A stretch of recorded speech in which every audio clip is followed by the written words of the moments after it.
everybody, my name is Nora from Via Seating and I'm certified in the area of ergonomics, and one of the most common questions I get is, how do you sit in a chair? And I've got some rules of thumb that I'd like to share with you so you can get the best use out of your chair when you get one.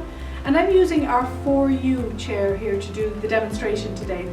So the first thing I would recommend is sit in the chair and sit right into the chair so you can feel all the contact points of where you're getting the support in the chair. The first thing I would adjust is height, and when you increase height or decrease height, it should be easy to access, and it is here on this chair.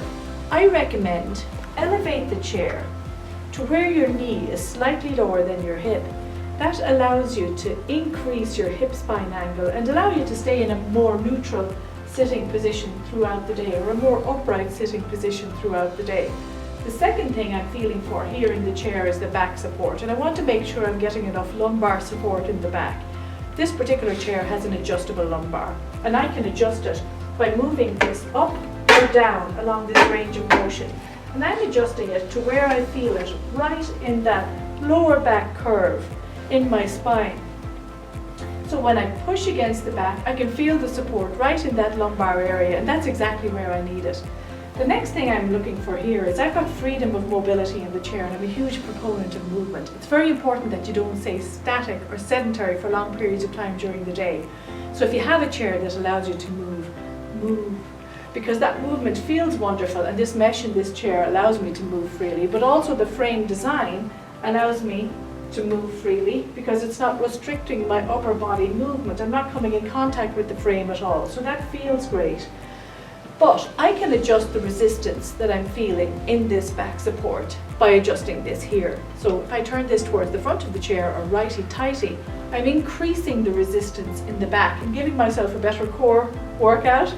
I can decrease the resistance by turning it towards the rear of the chair, and that allows me to feel a little bit softer movement. The ideal position depends on your body weight and your stature. So I would recommend that you position it to where you feel naturally buoyant. In other words, you're intuitively moving. You're not having to think about it. It just happens if you reach for anything. You're moving. And the benefit of movement is you're operating your core, you're activating your large muscle groups, and because you're sitting in a nice upright sitting position, you're able to take in a lot more oxygen because your lungs can expand to their maximum, and that allows you, in combination with using your large muscle groups, to pump that rich oxygenated blood around your body throughout the day and stay more energized and alert. There's another adjustment on this chair, and it's a seat depth adjustment. And if you're using a seat slide, I recommend, and most ergonomists recommend, that you maintain at least 2 to 3 fingers depth between the back of your leg and the edge of the seat. And that's important because I'm not restricting circulation to my lower extremity if I'm sitting for long periods of time. In other words, at the end of the day, I won't have swollen ankles or pins and needles in my feet. And that means that I've got free blood flow up and down my lower extremity, particularly if I'm doing a lot of movement within the chair, and that stimulates all that great circulation we talked about earlier. But if you're a taller individual, you might need more support under your femur. So having the opportunity to have a seat slide or a seat depth adjustment is very important. There is one on this chair, and to activate it, simply push down on the paddle and you can see the seat slid out by as much as 2 3/4 inches. At this point, you change your sitting position. Get back into that original sitting position. Sit right back into that chair so you can feel all the contact points of the back again, and then get the full benefit of that extra access to seat surface that you just got with that seat slide. Now, as you can see, I don't need it. At this point, I am restricting circulation to my lower extremity. So I'm going to pop the seat back in, simply by pushing down this paddle, popping the seat back in. Again, sitting right back into the chair and feeling the full support of that back support again. So, just as a recap, we sit in the chair, we adjust the height of the chair to where the knee is slightly lower than the hips, so I'm encouraging that open hip spine angle. I'm feeling all the lumbar support where I need it, and I adjusted the lumbar to accommodate that. I've adjusted the tension on the control so I can freely move and intuitively move throughout the day, and I've got the appropriate seat depth for me. Those are excellent rules of thumb for control and movement within a chair. There's another one, and it's height adjustability of arms. Most good ergonomic chairs have height adjustable arms, and this one is no exception.